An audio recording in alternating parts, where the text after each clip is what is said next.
Bonjour à tous, je vous retrouve aujourd'hui pour une nouvelle vidéo qui est une vidéo de lecture et surtout une vidéo dans laquelle je voudrais vous faire partager mon amour pour les illustrations de Benjamin Lacombe, pour ceux qui ne connaissent pas.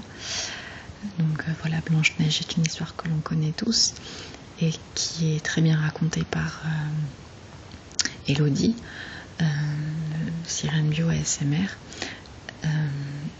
Mais là c'est vraiment dans un but de découverte des illustrations. Donc je vais faire un peu de lecture, un peu de page turning, et voilà, j'espère que vous allez apprécier autant que moi.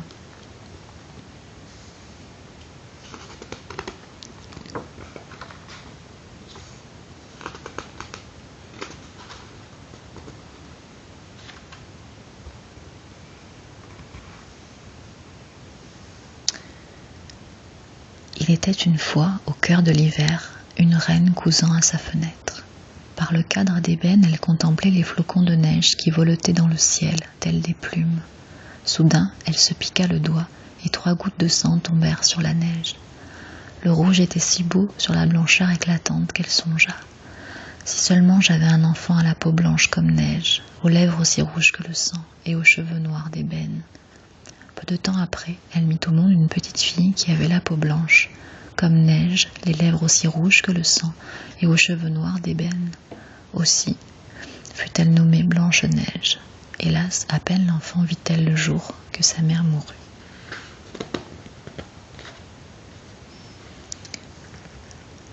L'année révolue, le roi prit une nouvelle épouse. C'était une femme d'une grande beauté, mais fière et arrogante. Il lui était insupportable de ne pas être la plus belle. Chaque matin, elle se contemplait dans son miroir magique et lui demandait « Miroir, miroir joli, qui est la plus belle dans tout le pays ?» Alors le miroir répondait « Ma reine, vous êtes la plus belle en ce pays, et par-delà les montagnes aussi. » Elle était satisfaite, car elle savait qu'il disait toujours la vérité.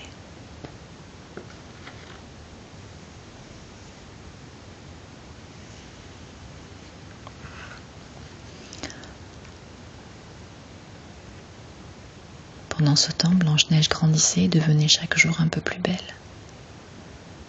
Un matin, la reine interrogea une fois de plus son miroir magique. « Miroir, miroir joli, qui est la plus belle dans tout le pays ?» Et il lui répondit « Ma reine, vous êtes très belle, mais Blanche-Neige est 1000 fois plus belle que vous. »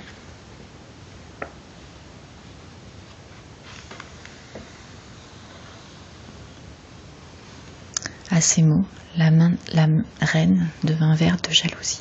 Désormais, elle avait des hauts le cœur dès qu'elle apercevait Blanche-Neige, tant elle la haïssait. Et l'envie et l'orgueil se développaient si fort dans son cœur qu'elle ne trouvait plus de repos, ni le jour ni la nuit. Aussi, elle fit venir un chasseur et lui dit « Emmène cet enfant dans la forêt, je ne supporte plus sa vue. Tue-la et rapporte-moi ses poumons et son foie comme preuve de sa mort. »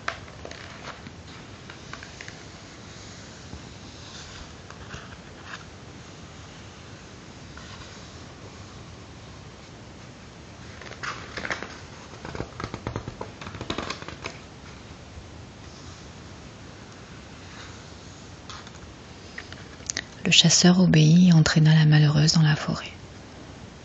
Mais il ne tua pas Blanche-Neige. Elle était si belle que le chasseur fut saisi de pitié. « Cours donc, ma pauvre enfant !» En son fort intérieur, il ne put s'empêcher de songer. Les animaux féroces ne tarderont pas à te dévorer. Pourtant, il se sentait soulagé d'un poids immense. Il n'avait plus à la tuer. Aussitôt, un jeune marcassin bondit vers lui. Il le poignarda, lui prit ses poumons et son foie, et les apporta à la reine.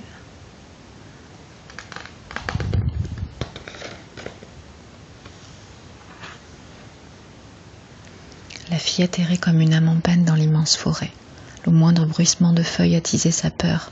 Alors elle se jeta dans une course éperdue à travers les ronces et les pierres pointues qui blessaient ses pieds. Les animaux sauvages croisaient sa route sans lui faire aucun mal. Elle courut aussi, longtemps que ses jambes purent la porter. Soudain, Blanche-Neige aperçut une maisonnette et entra pour s'y reposer. Tout y était très petit. La table était mise avec 7 petites assiettes, chacun avec ses petits couverts et son petit gobelet, 7 petits lits, étaient alignés le long du mur, recouverts de petits draps blancs comme neige. La fillette avait si faim et si soif qu'elle prit dans chacune des petites assiettes une bouchée de légumes avec un petit morceau de pain et but dans chaque gobelet une goutte de vin. Elle ne pouvait pas tout prendre à un seul. Puis, harassée de fatigue, elle essaya les petits lits, mais aucun ne convenait. Trop long, trop court. Le 7e enfin fut à sa taille. Elle s'y endormit profondément. À la nuit tombée, les maîtres du lieu rentrèrent. C'étaient les 7 nains. Ils revenaient de la montagne où ils cherchaient du fer et de l'or. Ils virent que quelqu'un était entré et que rien n'était à sa place habituelle. « Qui s'est assis sur ma chaise ?» dit le premier. « Qui a mangé dans mon assiette ?» fit le deuxième. « Qui a pris un morceau de mon pain ?» s'exclama le troisième. « Qui a goûté à mes légumes ?» demanda le quatrième. « Qui a utilisé ma fourchette ?» gronda le 5e. « Qui a coupé avec mon couteau ?» s'étonna le 6e. Et qui a bu dans mon gobelet, s'offusqua le 7e. C'est alors que le premier nain se retourna et aperçut un petit creux dans son lit. « Qui s'est posé dans mon lit ?» Les autres accoururent et renchérirent. « Dans mon lit aussi, quelqu'un s'est couché. » C'est le 7e nain qui découvrit la fillette endormie. Il appela les autres, qui se pressèrent autour du lit en poussant des cris de surprise. Ils coururent chercher leurs 7 petites lampes et éclairèrent Blanche-Neige. « Oh, que cette enfant est belle !» s'exclamèrent-ils. Ils n'osèrent pas la réveiller. Quant au 7e nain, il dormit avec ses compagnons 1 heure dans chaque lit, et déjà la nuit était passée.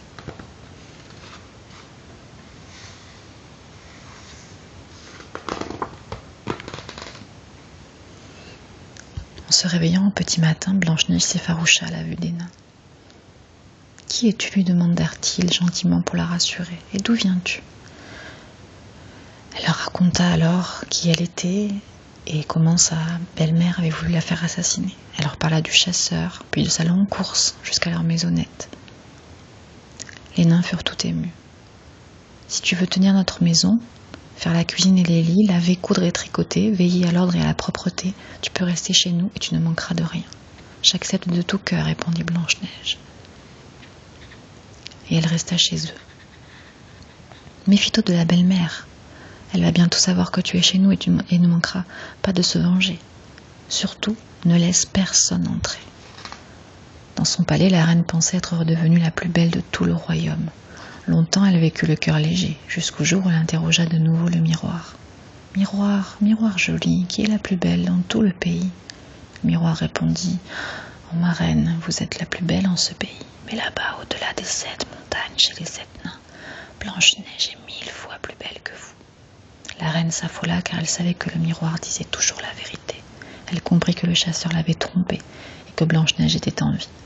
Elle réfléchit encore et encore pour trouver un moyen de la faire disparaître. Il fallait qu'elle fût la plus belle dans tout le pays où la jalousie ne lui laisserait nul repos. Enfin, elle sut ce qu'elle devait faire.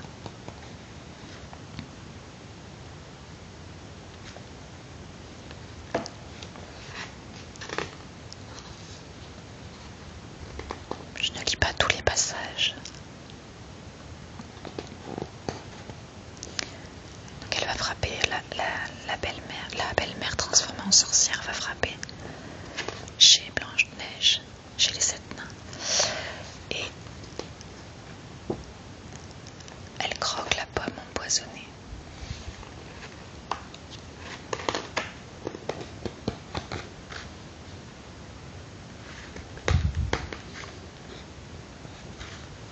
Il y a une image que j'aime beaucoup.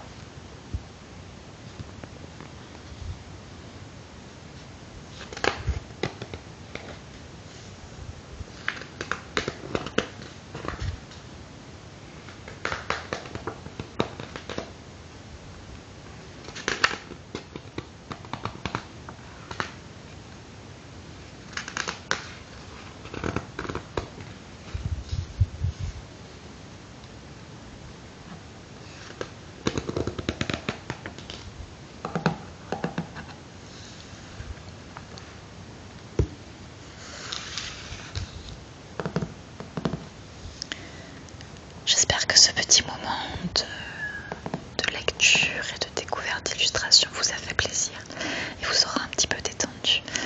Je vous remercie de m'avoir écouté et je vous dis à très bientôt pour une nouvelle vidéo.